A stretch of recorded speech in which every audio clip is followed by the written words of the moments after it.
I'm not going to sugarcoat this. This may be one of the biggest wins in Marshall football history. Alec Manoa, the former WVU pitcher, he has been lights out this year. Exactly. We are very excited. It's finally here. We're back here together for the first time forever. We have a huge slate of games tonight. They're not overlooking the Spartans, and man, he was not lying whatsoever. Marshall thoroughly outplayed Norfolk State from the start. He's really blossomed into one of the best starters, which is really wild considering he was just drafted a few years ago. The one time in 4 years that I'm a soccer fan. The World Cup is back.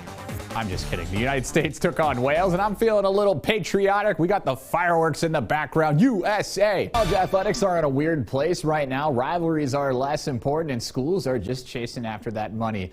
All the fans doing the Sweet Caroline. I can't repeat what the West Virginia fans were saying there. The Herd coming away with a 26-21 win here in South Bend. Marshall was a 20.5-point underdog coming into this game. New York City, the concrete jungle where dreams are made of. The Big Apple. It's actually Staten Island. Day 3 of Steelers training camp is in the books, and the biggest storyline coming out of Latrobe is who's going to replace Ben Roethlisberger. This matchup was 11 years in the making, and boy, was it worth the wait. The first backyard brawl in more than a decade goes to the Pitt Panthers.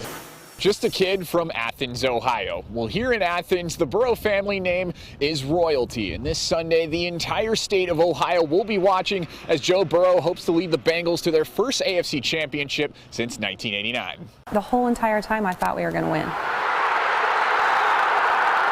This weekend, the Burrow entourage will head to Kansas City, cheering Joe on for the most important game of his professional career. We'll have basically an Athens party in Kansas City Saturday night. Sports director Cassie Wood and I sat down with both Jim and Robin Burrow, as well as Joe's best friends, Adam and Ryan Lehrman, ahead of the big matchup. There's a lot of excitement and nervous energy. I just can't wait. I want it to come now. In Athens, a welcome sign lets visitors know Joe grew up here. Banners and pictures hang throughout his high school weight room. His talent showed early on in Pee Wee football, but no one could predict the young kid from Southeast Ohio would turn into a Heisman Trophy winner, a #1 overall draft pick, and an NFL superstar. We couldn't have dreamed. That would have been a long dream. Yeah, it definitely has exceeded all of our dreams and expectations, that's for sure. Ryan and Adam met Joe in the 3rd grade and were his top targets at Athens High School. On the field, it didn't take long for the trio to see their true potential. It really only took a few games for us to realize that there was something special with our group and everybody around us, our teammates and all of that. And then being able to have Joe in the back in the pocket, it's just a good confidence boost. It just kind of gives everybody the energy and confidence to play to the level that they know they need to play to.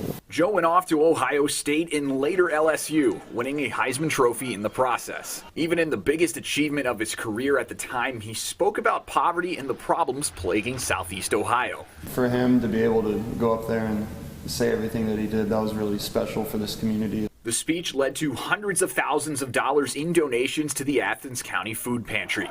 At age 25, Burrow has blossomed into one of the best quarterbacks in the league. But to Robin, it's still her son. And as a mother, she doesn't like to watch her son take some of the hits he takes. At the beginning of the season, after his injury last year, it was very nerve-wracking. Even as his stardom continues to rise, those closest to him will always remember him as Joe, and will bring him back down to earth from time to time. Any of those outfits he wears, he just, like, we all give him a hard time about it, because, like, if he were to do that here, we would just roast him constantly about that, and just, like, make him, just tell him, like, oh, you think you're really cool, don't you? And just, like, but just kind of call him out on it. Outfits aside, Burrow has the chance to lead the Bengals to a place they've only been to 3 times in franchise history. The Chiefs have been to the AFC title game the past 4 seasons, and nerves are at an all-time high. I just need to tell myself to relax and just enjoy it instead of stressing over it. We're anxious. I mean, you think about it, you get a little nervous, but there'll be time for that on Sunday. Ahead of the biggest game of his career, the star QB wouldn't be where he is today without the people who helped him along the way. Here and all around town had a lot to do, with his journey, and the journey continues. In Athens, Zach Gilleland, 13 Sports Zone.